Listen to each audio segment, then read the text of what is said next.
cómo surgió la Reforma de Santa Teresa, cómo nace y cómo tiene sus repercusiones en Nueva España. Bueno, todo tiene lugar en la década de los 60 del siglo XVI, precisamente en la región de Ávila, España. Una monja llamada Sor Teresa de Jesús no está de acuerdo con la vida espiritual que lleva. Considera que la espiritualidad que llevan 180 mujeres dentro de un monasterio no es la correcta, y decide básicamente redireccionarse a los principios primitivos de la orden, en este caso la orden calzada del Carmen, y decide reformarla a partir de la rama femenina, es decir, de las monjas, y fundar un primer monasterio que será el de San José de Ávila en el año de 1562. La fundación de ese monasterio es muy curioso, debido a que tiene que ayudarse de su padre confesor y de algunas autoridades eclesiásticas como el obispo de Ávila, debido a que por su situación de mujer no puede hacer nada. Entonces, y también ayudada por sus hermanos, compran un terreno, construyen una casa, ponen un campanario y en noviembre de 1562 una campana anuncia el eco de la nueva reforma. A partir de ahí, el rey está de acuerdo totalmente con lo que está haciendo Santa Teresa, e inclusive quiere llevarlo, lo quiere patrocinar en ese sentido. ¿Y por qué lo quiere patrocinar? Si vemos el ambiente histórico en el que está desenvolviendo Santa Teresa, son los años del Concilio de Trento. Europa está en un caos total. El protestantismo, que con sus cabezas Martín Lutero, Calvino, están inyectando su espíritu en varios países, y bueno, la monarquía católica, que es España por excelencia, tiene que dar contrapeso a esto, y se van a valer de la reforma de Santa Teresa. Aunado a esto, tenemos un segundo escenario. Las órdenes religiosas que hay en España como en América deben estar bajo la propia tutela del rey, porque el rey español es la cabeza de la iglesia indiana. Y bueno, estas órdenes no están de todo sujetas al rey, están haciendo lo que ellas consideran sin tomar en cuenta al rey. Entonces el rey tiene que reformar cada una de estas órdenes. Ya los franciscanos habían pasado por las manos del padre Cisneros, el arzobispo de Toledo, y bueno, tenía que seguir este proceso. En el caso de la Orden del Carmen Calzado, ven en lo hecho por Santa Teresa una oportunidad, y de ahí van a arrancar con esta reforma. Hay oposición entre los carmelitas. En el caso de la rama masculina, en la región de Andalucía, no van a estar totalmente de acuerdo. Tiene que intervenir el Papa y nuncios apostólicos para llevar a cabo la reforma. Y bueno, es un proceso que va a llevar muchos años. Estamos hablando de 1569 hasta 1581. Son los grandes años en los cuales el proyecto de Santa Teresa va a tratar de cristalizarse. Bueno,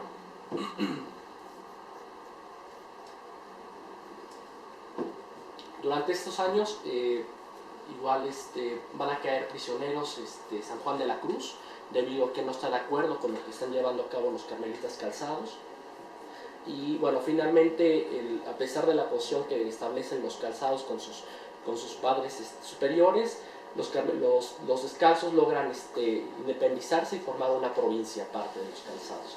Esto es el año de 1581. El rey está feliz porque ya se está llevando a cabo la reforma de la orden, y en 1581, precisamente entre agosto y noviembre, se lleva a cabo el primer capítulo provincial, esto en Ávila. Resulta electo nada más y nada menos que un amigo muy cercano a Santa Teresa y que siguió sus principios, que fue Jerónimo de la Madre de Dios, mejor conocido como Gracián. Es conocido como el hijo predilecto de Santa Teresa en ese sentido. Su gobierno va a durar de 1581 a 1585, sin embargo es un gobierno muy turbulento debido a que hay muchas oposiciones. ¿Y de dónde surgen estas oposiciones? Bueno, estas oposiciones tienen lugar, voy a tratar de remontar otra vez un poco atrás, en la primera fundación de la rama masculina, que fue en Duruelo en 1568 y en Pastrana en 1569. Como tal, la reforma en la orden femenina sí tuvo gran éxito. Muchas monjas adhirieron al proyecto de Santa Teresa, pero al tratar de llevarlo a cabo en la rama masculina no tuvo su éxito, y esto lo dice precisamente Serafín Puerta. Muchos ermitaños que vivían en los desiertos de España vieron en la reforma de Santa Teresa una oportunidad de oficializar de su vida, que estaba en sí censurada por la propia Iglesia. Y bueno, al tratar de introducir sus principios con los de Santa Teresa, pues hay un gran choque y termina prevaleciendo este eremitismo que establecen estos ahora frailes de estos conventos. Entonces no se sigue en la orden masculina como tal los principios del teresianismo. Y esto tiene su gran explosión precisamente en los años del gobierno de Gracián, en la cual el teresianismo pues, se va a bifurcar en dos ramas precisamente, en dos proyectos, perdón. En los que están de acuerdo, en los que quieren una vida totalmente contemplativa, es decir, una vida eremítica, de encierro, y otros que quieren una vida contemplativa y a la vez misional. Esta última es la que quería la madre fundadora, Santa Teresa de Jesús. Sin embargo, los problemas siguen y siguen. En 1582, a pesar de la oposición de los que están a favor de un proyecto como el de Santa Teresa, de los que están a favor de un proyecto eremítico, se envía un primer grupo de frailes a la región del Congo. Ya para estos años Felipe II es rey de Portugal también, entonces los carmelitas tienen que evangelizar y cristianizar estas tierras. Muchos están en contra, entre ellos Nicolás de Jesús María Doria, que después va a ser provincial de la orden. Él va a encabezar este grupo de eremitas, y bueno, a pesar de los reclamos y enojos y de que brincaron, los carmelitas van al Congo y duran ahí varios años. Llega Nicolás de Jesús María Doria al poder en 1585, después del capítulo provincial de Lisboa de ese mismo año, y se entera de que los carmelitas se habían cruzado a Nueva España. Y esto debido a que, como estaba ausente porque había ido a fundar un convento a Italia, Jerónimo Gracián, aprovechando que que todavía seguía siendo el provincial, lo que llegaba nuevo, envía una barcada de 12 frailes para que continúen con el proyecto teresiano. Nicolás de Jesús María reanuda el capítulo provincial Pastrana igual en ese mismo año, y decide que los del Congo, que ya no se van a enviar más misioneros al Congo, que si van a regresar, que regresen ellos por su propio pie, es decir, los va a dejar morir solos. En el caso cuando cruzan a Indias en 1585, los carmelitas dicen, bueno, ya no se puede hacer nada, ya han cruzado, pero bueno, tiene que suceder lo mismo con el Congo, tienen que regresar por su propio mérito, por su propio pie. Y bueno, aquí puse precisamente a los reformadores, que en primer lugar está Santa Teresa, y que establece la reforma del Carmen Descalzo, y va a haber una segunda etapa de reforma que va a ser llevada por Nicolás de Jesús María, que es como les comentaba, que va a quitar esos principios de vida misional contemplativa a una totalmente contemplativa, y que prevaleció hasta entrado el siglo XX. Fue muy grande la influencia que ejerció Doria por esos años. Y en el caso novohispano, el reformador que va a seguir los pasos de Doria va a ser un fraile llamado Juan de Jesús María, que va a ser provincial de la orden. Bueno, entonces estos son los puntos que hemos estado tocando: los orígenes del proyecto reformador, la encarnación en Ávila, la reforma de monjas y frailes, y los problemas internos de la reforma y la fundación de la provincia de Descalza, y los gobiernos de Jerónimo Gracián y de Nicolás Doria.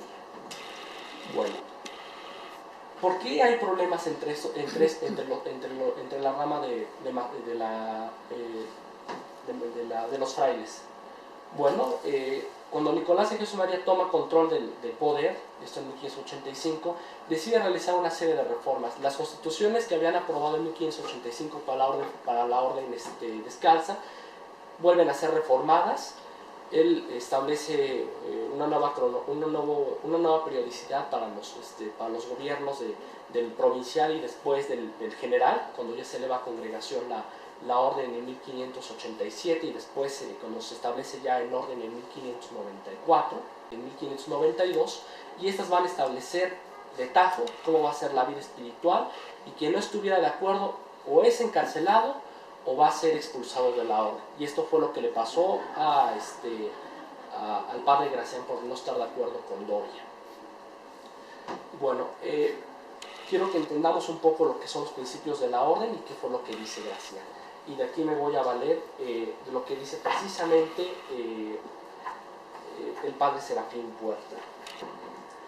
El padre Serafín Puerta analiza el pensamiento teresiano respecto al que establece Doria y los contrapone precisamente. Voy a partir de lo que dice el padre Serafín Puerta. Dice, bueno, este va a ser el primer punto del pensamiento de Santa Teresa. Santa Teresa organiza una vida sencilla, libre, sin demasiadas estructuras jurídicas y ceremonias innecesarias, que no hacen otra cosa que ocupar la mente y crear escrúpulos.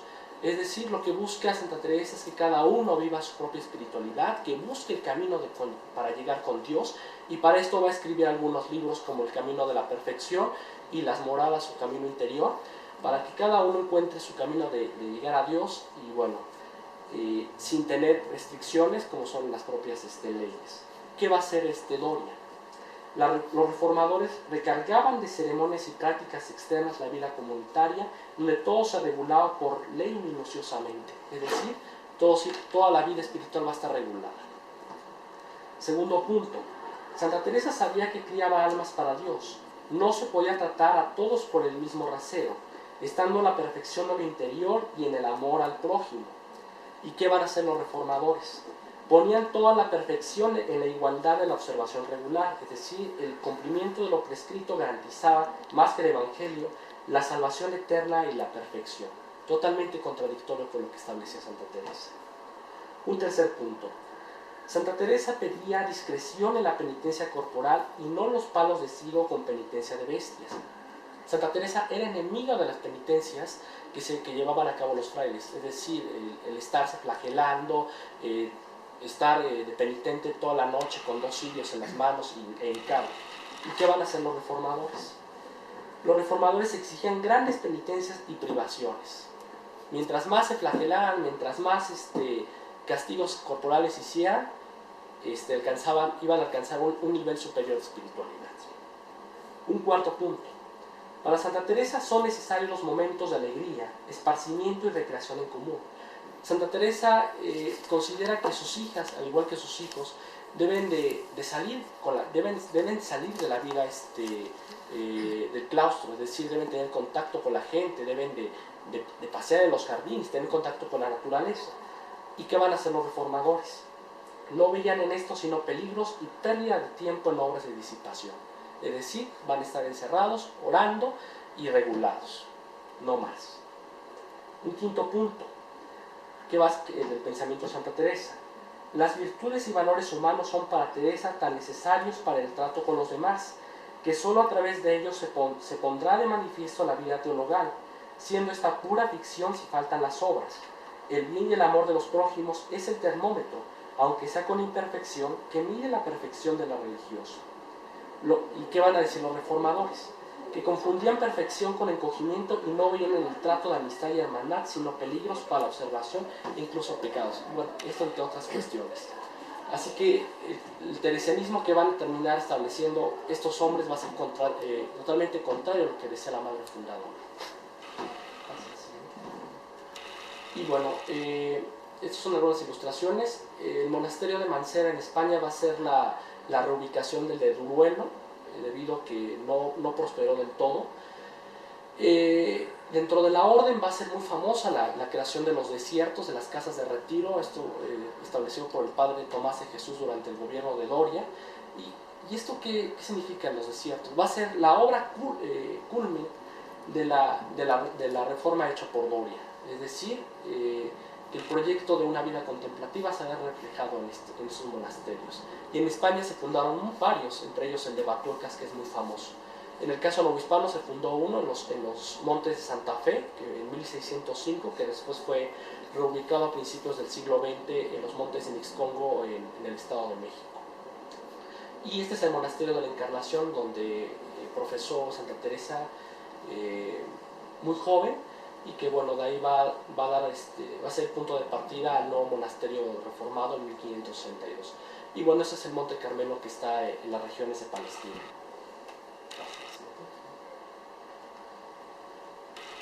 Durante este proceso va a ser muy importante las devociones que tenían precisamente los calzados y que van a tomar muy en cuenta los descalzos, que va a ser precisamente la devoción a la Virgen del Carmen y su santo escapulario. Sobre estos dos factores escribieron mucho en la Nueva España, precisamente sobre la Virgen del Carmen como intercesora de las almas del purgatorio. Y en ese sentido, cualquier alma del purgatorio, como pueden ver ahí, dentro de las llamas del infierno están frailes y algunas monjas retorciéndose con las llamas del demonio.